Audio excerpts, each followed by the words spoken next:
Next concept है the general equation of second degree. आइए discuss करते हैं। हमने ले लिए जनरल इक्वेशन ले ली ऑफ सेकंड डिग्री, जिसे आप 1 से हम देख सकते हैं, हमने डिनोट कर दिया है।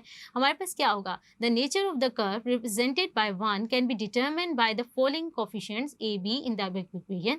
वो क्या है, अगर हमारे पास क्या हो, कोफिशिएंट्स की वैल्यू क्या हो, a b, a equal to b हो और वो दोनों जो है वो क्या है, नॉट इक्वल टू 0। तो इक्वेशन में बी 1 रिटर्न एज, हम देख सकते हैं उसको क्या है, the nature of curve represented by 1 can be determined by examining coefficients a b. अगर हमारे पास क्या हो, a equal to b and both are not equal to 0, अगर इक्वेशन 1 में हम कर लें तो हमारे पास क्या आ जाएगा, आप देख सकते हैं हमने क्या किया, a को हमने लिख लिया, इसको सिंप्लीफाई करके लिख लिया, which represent a circle with centre, आप देख सकते हैं उसका, और रेडियस ये है। तो हमारे पास ये केसेस हैं कुछ कि जनरल डिग्री इक्वेशन हो तो कुछ केसेस को क्या रिप्रेजेंट करेगी। हमारे पास पहला केस है a equal to b and both are not equal to 0, तो हमारे पास ये क्या रिप्रेजेंट करेगा, सर्कल, और सेंटर और रेडियस आप देख सकते हैं स्क्रीन पे लिखा हुआ है। इसी तरह बाकी केसेस देख लेते हैं। एलिप्स के लिए हमारे पास कुछ केसेस हैं, क्या है, सेकंड केस क्या है कि एन एलिप्स अगर a is not equal to b और both are of the same sign, तो फिर हमारे पास एलिप्स को रिप्रेजेंट करेगी, ये जो जनरल डिग्री इक्वेशन है।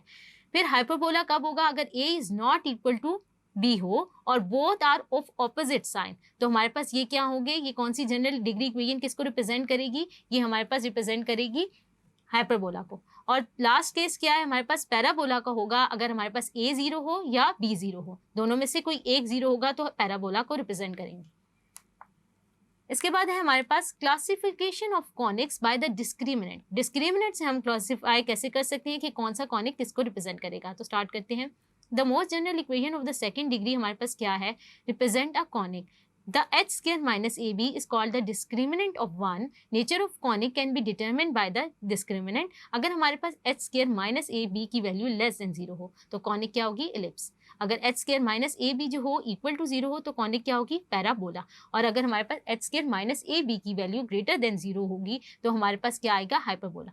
h square minus ab आप देख सकते हैं, ये जो जनरल डिग्री इक्वेशन में यूज हो रहे हैं, ये h और यहाँ से ए बी यानी कोफिशिएंट ऑफ एक्स स्क्वायर और b जो है कोफिशिएंट ऑफ वाई स्क्वायर है। इनको यूज करते हुए हम देख सकते हैं हमारे पास कौन सी कॉनिक को रिप्रेजेंटेशन करेगी। अंडर सर्टेन कंडीशन इक्वेशन 1 जो है may not represent any conic. In such case we can say 1 represent a generate conic. Degenerate conic होगी अगर किसी भी कॉनिक को नहीं करेगी। और इसकी क्या कंडीशन होगी, degenerate conic is a pair of straight line represented by the discriminant. हमारे पास ये क्या होगा, डिटर्मिनेंट आ जाएगा। अगर हम a h g h b f g f c का डिटरमिनेंट लें और वो इक्वल टू 0 आ जाए तो ऐसी कॉनिक हमारे पास क्या होगी, डीजेनरेट कॉनिक। होप सो आपको ये कॉन्सेप्ट समझ आए होंगे। Thank you.